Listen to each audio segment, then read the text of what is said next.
perfect. What does perfect mean to you? Are you looking for the perfect exercise program? Are you looking for the perfect financial plan? Would you like to live in the perfect house? Are you looking for the perfect partner? Are you waiting for the perfect career opportunity?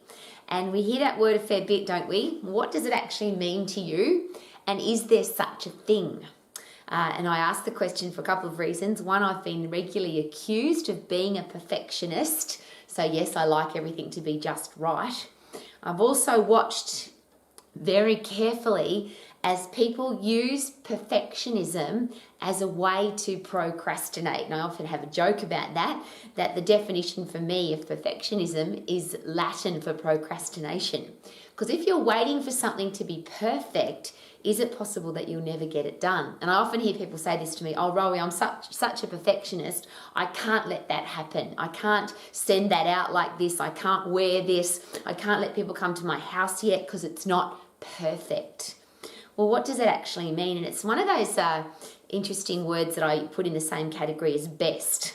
I don't believe that there is a best, because the best in the world will always share with us that they're always aiming to get better. So there's no limit. Best is not something that you can say, I'm at the best, because if you say best, is it possible that you now can't get any better? If you're constantly aiming for perfection, is it possible that you'll never get there because there is no such thing? And what I think is perfect, is it possible that other people will think is not perfect, or they don't even like it?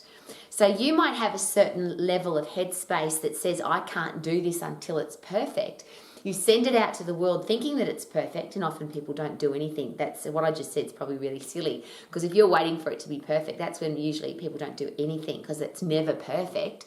But if, let's just say it was, and you did send it out to the world saying or thinking that it was perfect, and then somebody comes back and criticizes your perfection, how would that affect your headspace? So there are some words in the English vocabulary, or whatever language, or how perfection translates into any other language, or even best translates into any other language. What does that actually mean? And what if we didn't use them? And I'm not saying don't use those words, but I'm asking the question, what if we didn't? What if we replaced best with getting better? And what if we replaced perfection with I'm striving for excellence? And excellence is different for everybody, I get that too. But if I use the word perfect, it seems to have this connotation that there's nothing wrong with it. The beautiful thing about excellence is you can be excellent at something, but you still have flaws. For example, I use diamonds. You can say that this is a beautiful diamond, but all diamonds have flaws. So we say it's an excellent diamond, but that doesn't mean that it's perfect, because there's no such thing. And I never like the word perfection or perfect to be a reason that you don't achieve what you want to achieve.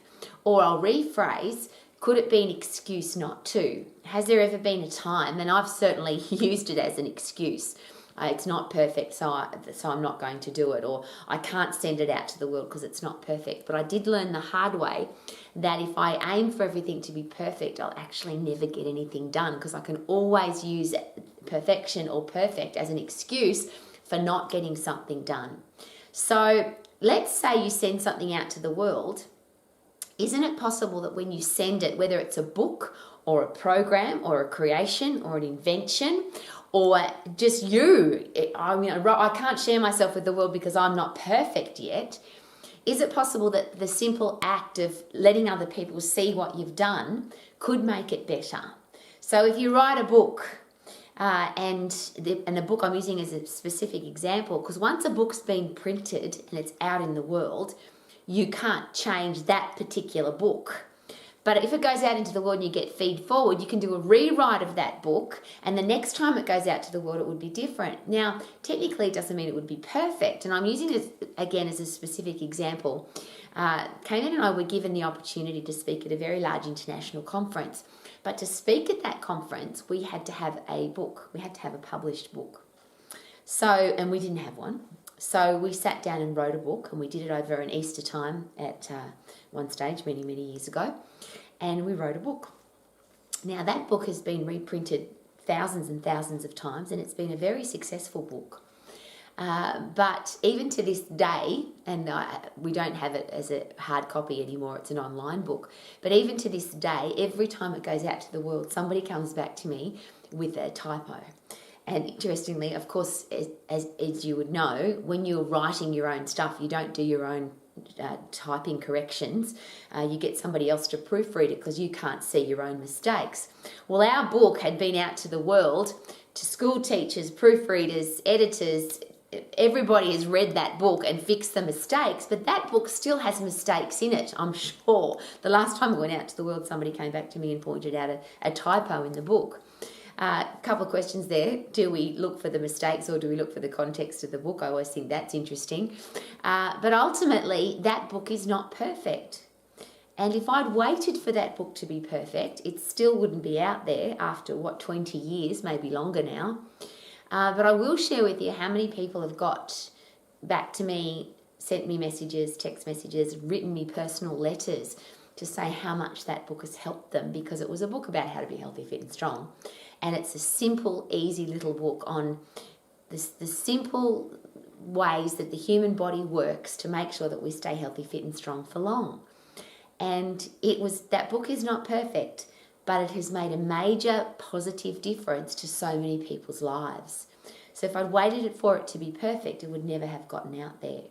So if you're using perfectionism, or I need it to be perfect, or you hear yourself say, I'm a perfectionist, what if we just rephrase that? And of course you don't have to, but what if it was just a different headspace? I'm always aiming to get better. So regardless of how good I think this is or how excellent I think this is, what if I aim to keep getting better? And I always use elite athletes as an example, and I'm obviously in K-Man's office. He has an enormous number of trophies and medals and awards for being a martial artist. That has never ever been a reason for him to compete, number one. And number two, he's always aiming to get better. So it doesn't matter how many medals he's won, he's always wanting to improve his martial art, to get better at what he does, to become a better coach, to become, and in business, that's what we do here at the international colleges. It's whatever business you've got at the moment, it's not this is how it is now, but how do you want to make it better? Whether it's to look after your customers and clients better, whether it's to add more value to the world, whether it's to be more financially free and easier, we can always get better. And I'll rephrase that. What happens if we think that we are already the best? If we think we're perfect, is it possible that that's where we limit ourselves because we don't get any better? We can't become any better than perfect. So we stop learning, we stop growing, we stop getting better, we stop becoming wiser, stronger, tougher. All of the things that happen when you're not aiming for perfection, you're aiming for excellence. You're aiming to keep getting better.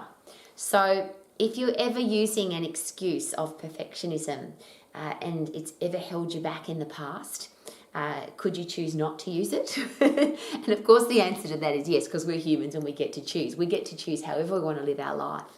But if you're living in that bubble of perfectionism where I have to make sure that it's perfect, and I often get accused of this because my mother was German. So my mother taught me to keep a clean house. And we used to joke here about, your house has got to be perfect before anybody can visit. One of the things that's been really awesome for my perfectionism is we always have 4 dogs. And if you've ever had dogs, any dogs, but let alone 4 and let alone a puppy, you will know that perfectionism becomes something that you don't even consider, because puppies do what puppies do, dogs do what dogs do, and our dogs sleep with us in the nighttime. So my house is never perfect. But what I'm always aiming for is to create an environment where people feel comfortable and safe and happy. And I'm constantly thinking about that rather than how do I have the perfect house. I just use that as a fun example. So if you suffer from perfectionism, and I call it a suffering because I used to suffer from perfectionism and I certainly don't anymore.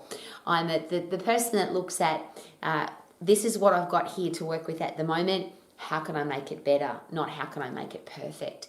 And even if I think I've got something that's really bloody great, it's always about how can I make it better? And from a headspace point of view, if we're constantly aiming to get better, is that a headspace that will be, and the Japanese people put it beautifully, the Kenai principle. continual and never-ending improvement. I think the Kanai principle is something that, wouldn't it be awesome if we all lived like that? I want continual and never-ending improvement rather than I'm aiming for perfection, because if you get to perfection, it means you're never going to improve again. And the interesting headspace that's for me has been just awesome. There's a great quote I heard that, again, literally changed my life. That success is not a destination. You don't become successful. Bang, I'm successful. It is a life experience with no estimated time of arrival. So your drive towards whatever it is that you want to do with your life and whatever you consider success to be, you don't arrive there. It's just an exciting experience that you live every day, and there's no estimated time of arrival. You don't become perfect. You don't become the best. You don't become successful. It's an experience that you enjoy every day. So is it awesome to want things to be better? I think yes. Isn't it awesome to force your brain to grow and get better every day because you want things to be better? Is it possible that if you're aiming for perfection, if you're aiming for it to be perfect, if you're aiming to be the best, that could be a reason or a barrier that stops you from achieving your goals rather than driving you forward? So here's from my heart to yours. I would love everybody to live their life to the max. And I think that if you're going to live every day, aiming for perfection can be a really challenging headspace. But aiming to have a great day every day and to do everything every day to make sure that you're living your life in the way that you want to live it is a really fun way to live. So please, yes, live your life to the max. Thank you for coming to Romax, and thank you for always wanting to get tougher, stronger, wiser, better, fitter, stronger, tougher, wiser, better, fitter, stronger, tougher, wiser, better. What a great way to live, where you're constantly striving rather than I have to be perfect. Something to consider. Live your life to the max, and thank you for coming.